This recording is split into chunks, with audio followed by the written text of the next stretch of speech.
Hi folks, I'm Matt and welcome to My Expanded Universe, a show where I go through the entire EU in chronological order as best I know how. Folks, we are going through the excellent, awesome, stupendous, fantastic Legacy comic series written by John Ostrander, and we are in issues 14 through 19. Now, there's a few things I forgot to mention. First off, R2-D2 is in these comic books, even though I don't think he's that prominent in the series. He is there, so it's fun to see a familiar face. Unfortunately, 3PO could not join us. We don't know if 3PO is still alive, or maybe they're separated or something, and he's off having his own grand adventures, but R2-D2 is there, so there is that connecting factor from the original series up till now. What's it like to be R2 in this world, huh? I mean, like, everyone around you has died like 3 times over and you're on another generation of Skywalkers. It's got to be kind of depressing when you think about it. I mean, what's it take to kill R2-D2? They have to chop off his head and receive his quickening? Highlander joke, couldn't help it.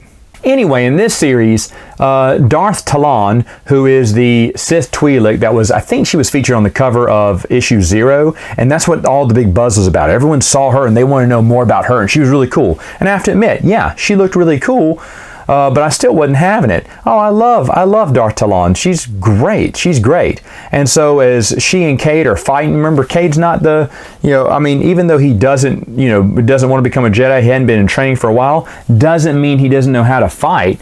So he actually gets the upper hand on Darth Talon, but unfortunately, Darth Nihil comes up from behind and they defeat Cade Skywalker. They capture him. They bring him back to Darth Krayt, who's going to torture him and try to turn him to the dark side so that he may heal him.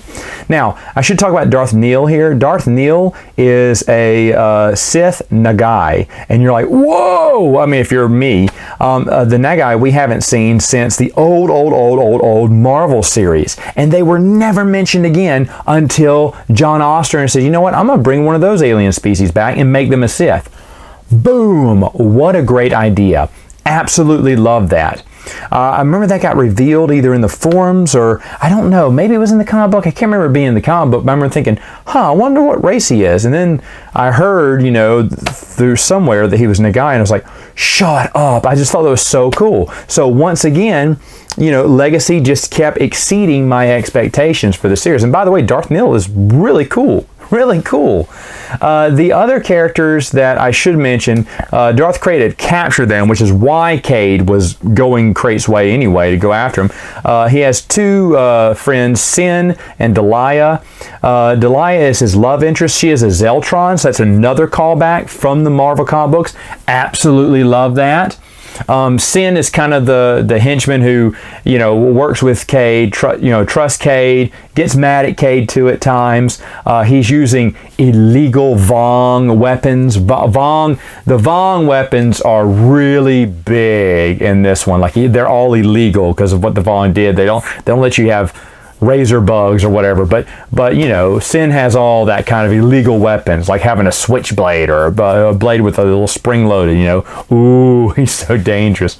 Actually, he's a really good character. Delia is too. I can't wait to talk more about her because she is Cade's, of course, love interest too, and being a Zeltron, she is all about love. And we hadn't seen a Zeltron in today's day and age. In fact, again, I don't think Zeltrons were ever mentioned anywhere outside of Marvel comic books until John Ostrander's Legacy series came out, and then he did another callback to the Marvel comic book series, which really made the inner nerd in me happy. But there is a big reveal here in the story arc that I do have to mention. I do have to spoil for you. They reveal the identity, the true identity of Darth Krayt, and this is where you kind of go, oh, because it's Asajj Het, who is if you don't recall him, we talked about him, years ago on my videos.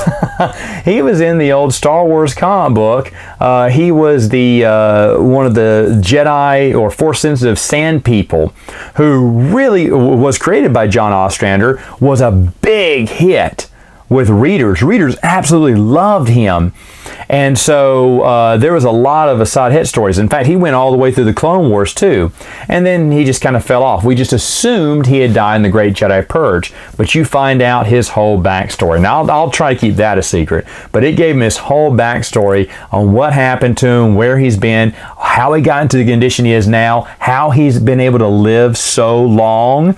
I mean, there's so many good things there. But that was a big Scooby-Doo moment when they revealed who it was. And you go, oh, and you get the whole story. It's great. It's great. Now, get this. We're just, not even 20 comic books in right now, and I'm already telling you, it's great stuff. Nothing's been resolved yet, but he waited almost 2 years to reveal who Darth Krayt was. That's a lot of patience. Not to do that in the first 6 issues is just amazing to me. But to reveal it later on here is wonderful. And it just kept giving you surprises and more a good peek at of what was going on and connecting these dots. Like I said, John Ostrander obviously had this all written out and thought of way ahead of time. I think he had all the issues thought out. But I'll talk more about all of this in another video. See you later.